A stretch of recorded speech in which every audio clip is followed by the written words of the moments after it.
লক্ষ্মীর ভাণ্ডার প্রকল্পে নতুন অর্থবর্ষের শুরুতেই এবার বড়সড় পরিবর্তন।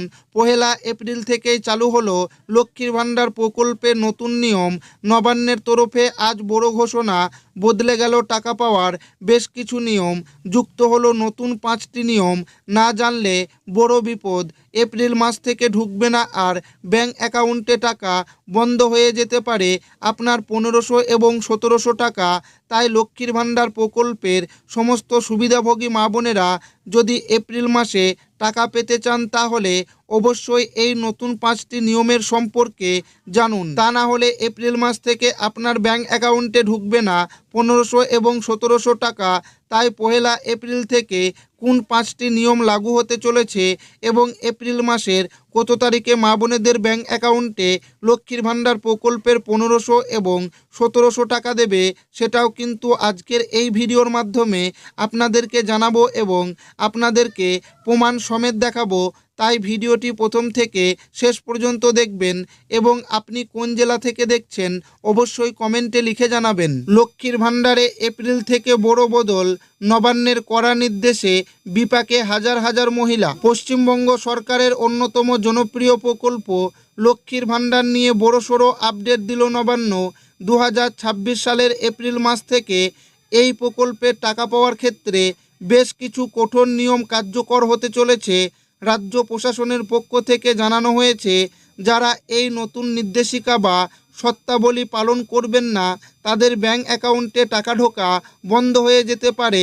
তাহলে কি এপ্রিল মাস থেকে ঢুকবে না টাকা? নবান্ন সূত্রে খবর, বর্তমানে এই প্রকল্পের মাধ্যমে প্রায় 2,40,00,000 বেশি মহিলা আর্থিক সহায়তা পান। ফেব্রুয়ারি 2026 থেকে রাজ্য বাজেটে এই ভাতার পরিমাণ বৃদ্ধি করে সাধারণ ও ওবিসি শ্রেণীর জন্য 1500 টাকা এবং তপশিলি জাতি ও উপজাতির জন্য 1700 টাকা করা হয়েছে।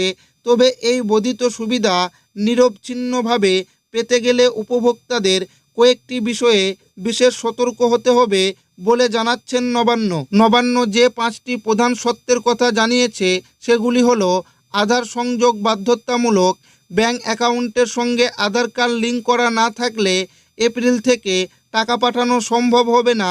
সিঙ্গেল ব্যাঙ্ক অ্যাকাউন্ট, আগে অনেক জয়েন্ট অ্যাকাউন্টে টাকা পেতেন, কিন্তু এখন থেকে শুধুমাত্র উপভোক্তার নিজস্ব নামে থাকা সিঙ্গেল বা একক অ্যাকাউন্টে টাকা পাঠানো হবে। বয়সসীমা, উপভোক্তার বয়স অবশ্যই 25 থেকে 60 বছরের মধ্যে হতে হবে। 60 বছর পূর্ণ হলে তাকে বার্ধক্য ভাতার জন্য আবেদন করতে হবে। সরকারি চাকরি বা পেনশন, যদি কোনো মহিলা স্থায়ী সরকারি চাকরি করেন বা নিয়মিত সরকারি পেনশন পান তবে তিনি এই প্রকল্পের সুবিধা পাবেন না। ব্যাঙ্ক ভ্যালিডেশন, আবেদনপত্রে দেওয়া আইএফসি কোড বা ব্যাঙ্ক ডিটেলসে ভুল থাকলে পেমেন্ট রিজেক্ট হয়ে যাবে। বিশেষ করে মার্চ হওয়া ব্যাঙ্কগুলোর পুরনো আইএফসি কোড ব্যবহার করলে সমস্যা হতে পারে। প্রশাসন জানিয়েছে, উপভোক্তারা যেন সরকারি পোর্টালে গিয়ে তাদের বেনিফিশিয়ারি স্ট্যাটাস পরীক্ষা করে নেন। যদি স্ট্যাটাসে ব্যাঙ্ক ভ্যালিডেশন ফেল বা ভ্যালিডেশন এরর দেখায় তবে দ্রুত স্থানীয় বিডিও অফিস বা দুয়ারে সরকার ক্যাম্পে যোগাযোগ করে তা সংশোধন করতে হবে।